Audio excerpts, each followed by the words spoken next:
open up to the right with play. How much better of a gauge on this team will you have after the competition seems to be ramping up? Will you have a clear idea where you are? I don't know about clear, but certainly a better idea as we go. I think that when you get into conference play, everything, like you said, everything ramps up. And so each week you'll find a little bit more about your team. But yeah, I mean, this is the next step. I thought we took a good step last week, but this is an even more important step now that we're playing in the conference. And the competition will be high. It'll be a tough game, and we know that. So we got to play well. And obviously, the more you play, the better you have an idea what kind of team you have. Second row right, Tony. You mentioned Garrett Wilson had his best week of practice on your radio show. What does that entail? Attitude, work ethic, attention to detail, preparation, physically, mentally, emotionally, and then performance on the field. Second row left, Bill. Ryan, you guys are going back to Bloomington where you coached your first game for this program 2 years ago. I'm just wondering if you can remember what the emotions were like for you that day, and then what it was like with Kevin up in the booth as the offense was maybe a little slow going after you two had spent so much time sort of revamping it. Yeah, it was that was tough that first half, and then we kind of got it going in the second half. But yeah, that was a very emotional game. It was a hot game. The crowd there was really good, and they were coming at us fast and furious early in that game, and scoring some points on us. I think we stalled a couple times in the red zone, and then hit some big plays. Paris had a big run and a big running catch. I thought Jake had a big night that night, but yeah, it was the first time Kevin and I working together in the booth trying to figure it all out, and that was not easy. And like anytime you go on the road and you play in a conference game, it's hard. But Kevin's now 3 years removed from that, and the focus is more about us. Front row middle, Dave. Ryan, what position group is maybe further along than you anticipated at this point? I don't know if anybody's further along than I thought. There's a lot of visions that you have, and what you want as you move forward. We're only 2 games in, so it's hard to tell. It was good to see the O-line coming off the ball and us run the football like that. It's something we got to do. But it's also been good to see the defense run around, especially the linebackers, and physicality, tackling, hitting, running the ball, and being productive. But again, only 2 games in, so we got a long way to go on this thing. Third row left, Dan.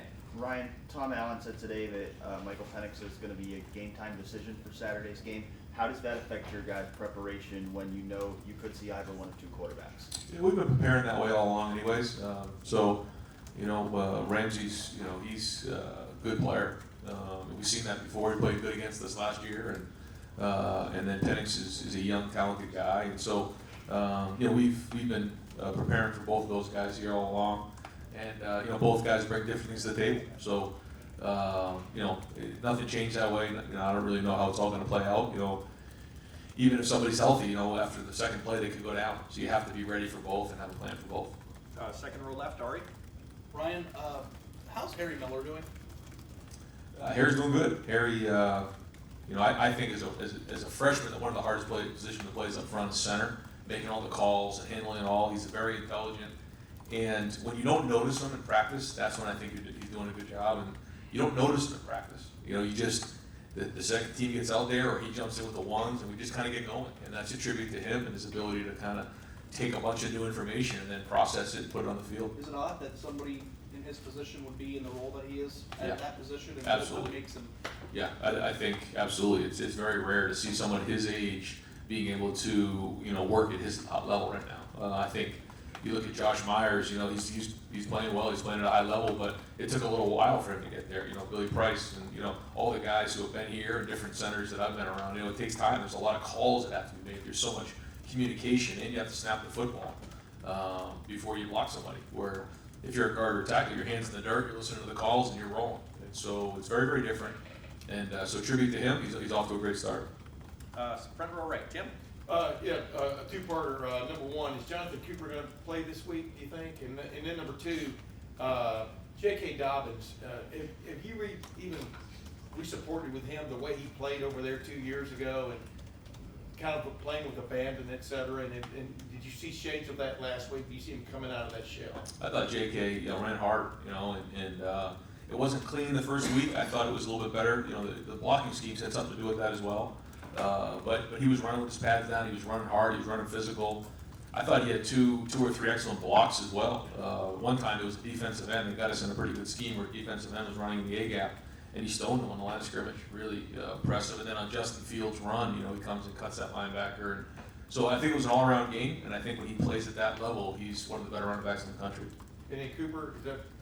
Yeah, so what we do is we go through Thursday practice, and then we put out the report on Friday, because you just don't know what you're going to get out of a Thursday practice. So we usually put that out like mid-morning, right around that. Yeah. Front row right, Bill? The other day, you used the word scar to describe the defense last year.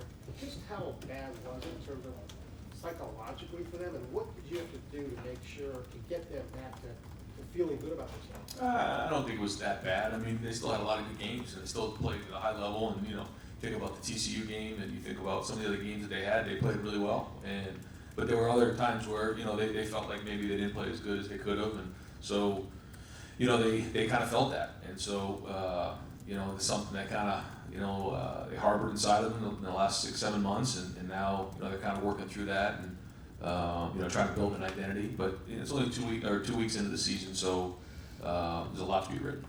Man right next door, Joey? What would be the biggest plus if you guys do get Jonathan back, Cooper?